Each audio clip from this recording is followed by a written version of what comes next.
ये स्टोरी है। नेक्स्ट ये हुआ था कि जब वो नेहा तो hello guys, welcome back to Rajvi's vlog channel. तो आज इस व्लॉग में मैं आपको एक हॉरर इंसिडेंट शेयर करूंगी जो कि महाराष्ट्र में हुआ था। तो let's get started. So let's start करते हैं। आपकी वीडियोस व्यू की वजह से हमारा चैनल और धीरे धीरे ग्रो कर रहा है। सो आपको ऐसा और वीडियोस चाहिए तो आप प्लीज़ कमेंट कीजिए। So let's go start. Story है महाराष्ट्र के एक लड़की की जिसका नाम था नेहा। सो ये स्टोरी हम लोगों ने ढूंढा है इंटरनेट पे। सो आप लोग ये ना समझिए कि कमेंट्स में है, लेकिन ये हम लोगों ने इंटरनेट से ढूंढ के किया है। So let's started. हम लोग इंटर में टाइम वेस्ट नहीं करते हैं। गाइस, ये स्टोरी है महाराष्ट्र की एक हॉस्टल की।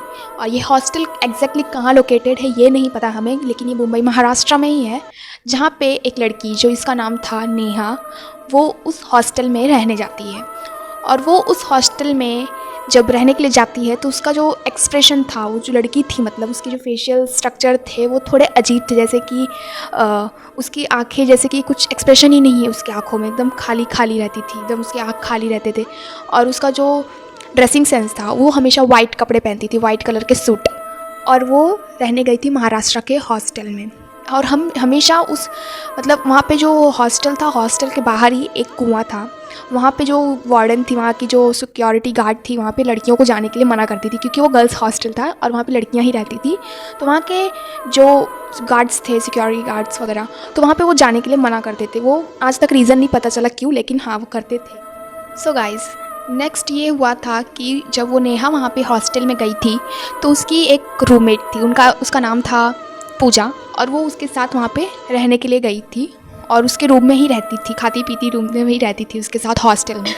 उसके बाद एक दिन ना पूजा को रात के टाइम पे जब वो सो रही थी तो उसको ना एक मतलब थोड़ी हलचल ऐसे अपने रूम में सुनाई दी, मतलब कुछ चल रहा है ऐसा कुछ उसको लगा। वो सोई थी और वो अचानक से उठ गई। वो डर डर के उसके मतलब सीने की धड़कन तेज़ हो गई और वो उठ गई। और उसने अचानक से खिड़की की तरफ देखा, और खिड़की की तरफ देखा तो वहाँ पे नेहा खड़ी थी, अंधेरी रात में, पूरे बीच अंधेरे रात में उठी थी और वहाँ पे वो खड़ी थी। और वो खड़े होने के बाद वहाँ से चिल्ला रही थी, मुझे जाने दो, मुझे मत करो, मुझे मत मारो करके। तो वो ना थोड़ी पूजा थोड़ी डर गई एकदम ज़्यादा, उसका मतलब पैनिक हो गई कि ये ऐसे क्यों बोल रही है और इतनी रात में यहाँ पे क्या कर रही है। फिर उसने ना अपने फ़ोन का जो टॉर्च है उसको ऑन किया, और उसके बाद उसने टॉर्च से देखा कि एक्चुअली में हो क्या रहा है उस रूम में। तो उसने फिर बाद में जब टॉर्च ऑन करके यहाँ वहाँ देखा तो वहाँ पे नेहा नहीं थी अपने कमरे में, और वो कमरा बिल्कुल खाली था। सिर्फ वहाँ पे ठंडी ठंडी हवाएं चल रही थी और एक कुर्सी रखी थी उसके रूम में जो वो अपने आप हवा की वजह से हिल रही थी। और फिर वो इसे भी देख के एकदम ज़्यादा डर गई। एंड दूसरे दिन पूजा जैसे कि वो बहुत ज़्यादा घबरा चुकी थी, उसके साथ ये इंसिडेंट रात में हुआ था, इतने रात में ऑफकोर्स कोई भी डर जाएगा। तो उसने ना दूसरे दिन रात को भी वो वियर्ड थोड़ा फील कर रही थी। रात के 12:15 तक कुछ समय था। उस समय उसने ना ऐसा सीढ़ियाँ, 3rd फ्लोर की जो सीढ़ियाँ थी वहाँ से ना ऐसा उतरते हुए आवाज़ आई, चप्पलों की आवाज़ आ रही थी, वैसे आवाज़ आई। और वो ना और ज़्यादा डर गई। वो अपने कमरे में ही थी लेकिन उसको वहाँ से आवाज़ आई और वो एकदम ज़्यादा मतलब इतना ज़्यादा डर गई कि वो अपने रूम का दरवाज़ा वगैरह सब बंद करके और सो गई। वो एकदम मतलब पैनिक में एकदम ज़्यादा डर गई थी वो। तो वो जब सोने के बाद उसको ना कान में आवाज़ आया कि तुम मेरा जगह ले लोगी, तुम मेरी जगह ले लोगी, ऐसे करके आवाज़ आया उसके कानों में, गूंजा।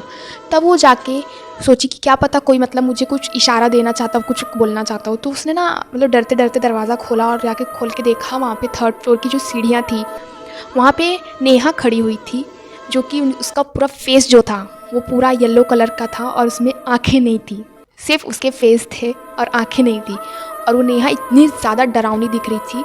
उसको देख के मतलब पूजा के अगले दिन पूजा ने जाके वार्डन से पूछा कि मुझे ऐसा वियर्ड ये सब क्यों हो रहा है, क्या ये सब हो रहा है मतलब हॉस्टल में। मतलब उसने जानने की कोशिश की वार्डन से।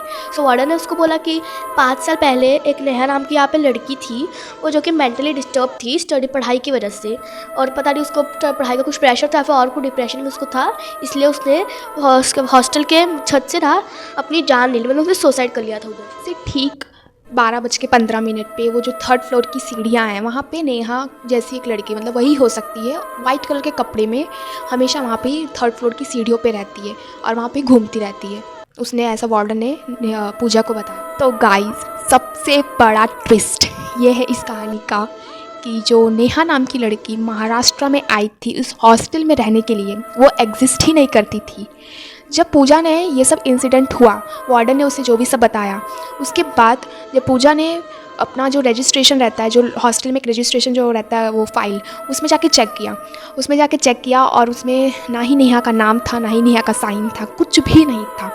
और वो और ज़्यादा डर गई कि इतने दिन से कौन सी लड़की के साथ में रह रही हूँ इतने रूम में, और ये सब मेरे साथ ही क्यों हो रहा है, ये सब जानने का वो बहुत ज़्यादा क्यूरियोसिटी आ गया उसके अंदर। और वो बहुत ज़्यादा डर भी गई थी कि ये मतलब मेरे को ही क्यों दिख रही थी लड़की है।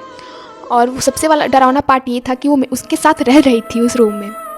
और उसके बाद क्या हुआ, उसी रात जिस रात उसने देखा रजिस्ट्रेशन पे उसका नाम नहीं है, उसी रात उसका एक और इंसिडेंट हुआ था कि वो जब सोई थी तो फिर उसके कानों के पास आके एक ठंडी हवा चल रही थी, और वो ठंडी हवा में फिर से वही बोला उसने लाइन कि तुम मेरी सीट ले लोगी। उसके बाद जब ये इंसिडेंट हुआ तो वो दूसरे दिन ही पूजा ने हॉस्टल छोड़ दिया और वहाँ से शिफ्ट हो गई दूसरे हॉस्टल में।